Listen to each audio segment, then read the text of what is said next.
Dela writes, my MVVs, welcome. Yes, so Dela writes, I say people in the palace will never rest with Queen Naomi. They are just going, as in they are doing the very worst. As you think, when you think that this area has been taken care of, then the worst happens again.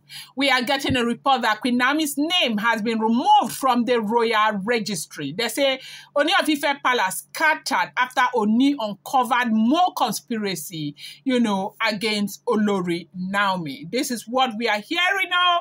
Dela writes, in the heart of Yoruba royal tradition, one of the most sacred documents housed with the palace is the Royal Registry of Wives, a written and spiritually sealed record of all the wives who have been officially recognized as wives of the, reigning king. This registry is not just paper, it is statute, power, and protection wrapped in ink and ancestral blessing. As we are hearing inside the palace of the Ooni of Ife, this registry is maintained by a high-ranking custodian known as the Akowi Oba. Akowi Oba, of course, I'm going to spell it in case I am not pronouncing it well. It is spelled A-K-O-W-E, okay? Oba O-B-A, okay? Akowi or Akowe Oba, okay? So they said this man is supposed to be the one who keeps the document, the king's royal scribe. The Akowi Oba is the king's royal scribe.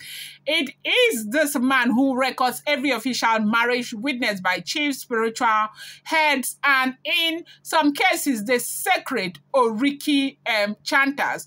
Once a woman's name is written in this registry, she's not just a wife, she becomes a permanent part of Yoruba royal history. Her name is recited in rituals, okay? She is, remembered in court matters, and most importantly, should anything happen to the Ooni, her rights are protected to inherit, honor, and continue, palace recognition, okay? Yeah, this is what this, how important this document is. Now, here's the dangerous twist. If your name is not in that registry, you are as good as a visitor. No matter how long you spend in the palace, no matter how many royal events you have attended, no matter what titles people give you, if you are not in the book, you are, not a queen. It doesn't matter, even if they are Ooni of Ife likes it, let him carry you on top of his head and be going around the world, okay?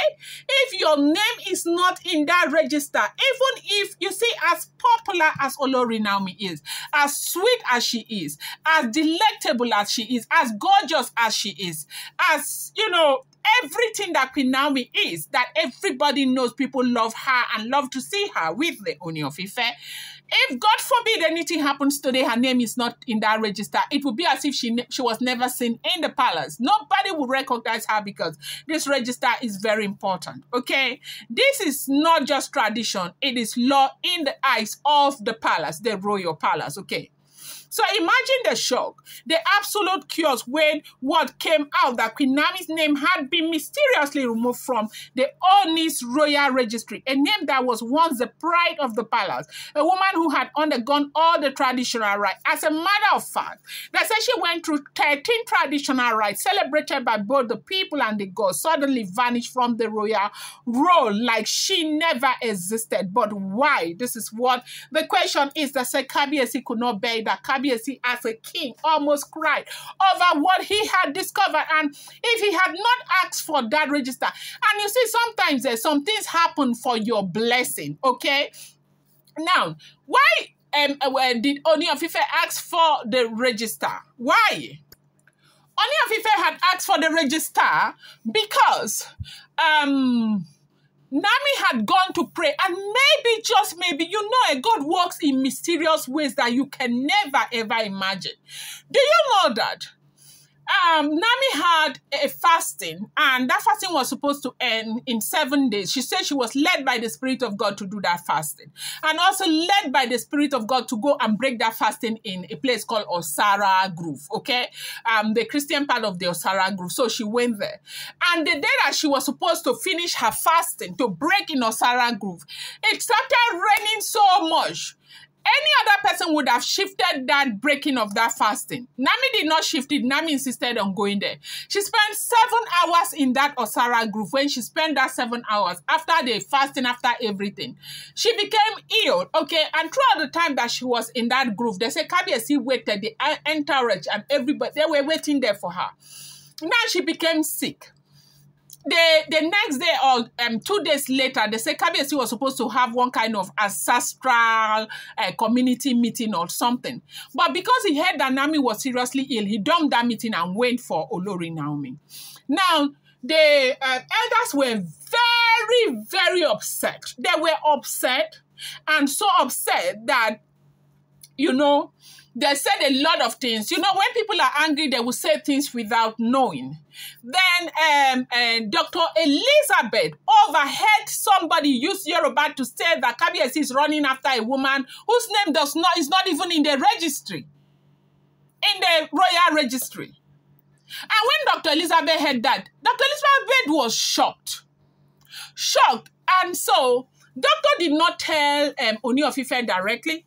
They said doctor went to go and meet Paropo and told Paropo what she heard. And Paropo, being a very smart man, Paropo now used style to ask Kabiyesi to bring as in to check the registry, that there's something about the registry, blah, blah, blah. And they said that was how they discovered that Naomi's name has been removed from the registry. De La right, eh? I say, it's not a small thing. They said that Kabiyesi's father spoke to the Akowi Oba and told Akowi Oba to, you know, there was something Paropo told Akowi Oba, and Akowi Oba did a review. They said during a quiet review by the Akowi Oba, Ooni of Ife stumbled upon a freshly updated copy of the registry, which is kept in a hidden section of the ancestral vault. As he, you know, browsed through the list, something immediately caught his eye. Queen Naomi's name was missing. Not crossed out, not struck through, completely erased, no record of her title, her right, or her royal standing. It was as if, you know, someone had, you know, removed it completely from history. Like, it's not like there was an error or something. Like, it was not there at all. Like, she has never been married to the Ooni of Ife. She has never been part of the palace. She has never been anything. Like, it was completely removed. Removing a queen's name from the registry without a formal divorce or ancestral approval is a spiritual violation. It is equivalent to stripping a woman naked before the ancestors. It dishonors her lineage, and the spiritual covenant made during the ritual marriage. But more dangerously, it opens the door for palace vultures, those who are waiting for the king to either step down or pass, to start making moves to claim power, lands, all status. This is what we are hearing. In Yoruba history, there is a chilling example of this. During the reign of Oba Ajaka of Old Oyo, okay? Maybe if I have the time, I'll give you history of this Oba Ajaka of Old Oyo. One of his favored wife, Olori Adebisi, was not, you know, entered into the royal registry due to political jealousy from the palace council. You know, this thing that is happening to Olori Naomi is important to understand that this is not the first time that this is happening. It has always happened. The predicament, they stress that this beautiful Naomi, gorgeous Queen Dr. Naomi has gone through. A lot of other queens have gone through this, okay?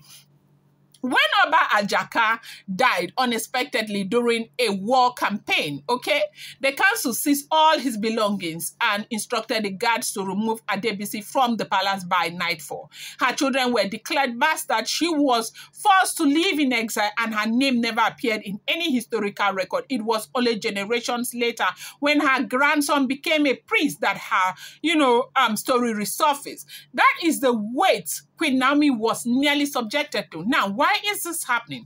Sources close to the palace say that a action of Oloris, especially those threatened by Queen Naomi's rising influence abroad, had quietly convinced certain elders that since Queen Naomi left the palace physically, her spiritual seat should be set aside. That allegedly, as we are hearing, used technical language to push the idea that since she's no longer residing within the palace walls, her name could be suspended until her return. That was how they were able to convince those in charge of the record, okay?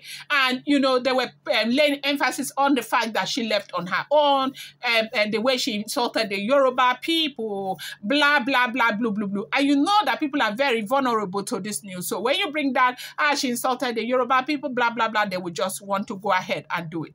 But what they failed to understand or pretended not to is that Naomi's spiritual marriage to the Ooni of Ife was not just physical. She underwent the oral rite, O-R-O, right? The Imole cleansing and the Isese binding, okay? All three of which mark a permanent spiritual union unless broken by the king himself through formal and ancestral divorce ritual. And that's why you see that Naomi cannot go forward except the king, you know, decide that he is not doing again with Olori Naomi. They say this O-R-O, right? The Imole cleansing and the Isese binding is something that is so thick. It's so, like, it's huge in the Yoruba royal tradition. If a woman goes through all of this, to remove her, they had. And the whole of these women in the palace, is only Naomi who went through all of those rites. She completed her 13 royal rites to marriage.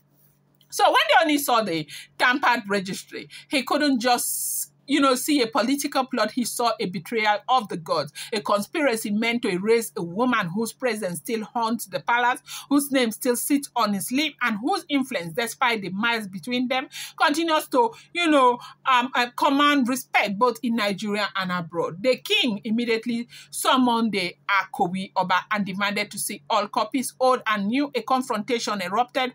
One version had Naomi, the other, you knew her once didn't. The room went silent. In that moment, the Oni made a rare move. He took the ancestral seal, normally only touched during coronation or, you know, dead right, and pressed it against old copy, confirming that Queen Naomi's name is to remain in the royal registry permanently. This is what is going on. If I want to go on and on and on, this is going to take us up to 20 minutes. It is not a small thing. He then gave an order that anyone who tampers with the sacred registry again would be banished without trial. It is not a small something, no. Touch Naomi at your own peril. You know, some of the Oloris who had, you know, pushed the agenda reportedly cried behind closed doors, realizing that they had crossed a spiritual line. Others, like, you know, I don't want to call before they will say De La Ram, you and Ebony and Ebony, are said to have remained, you know, distant, believing that Naomi's continued presence, even on paper, is a threat to their future.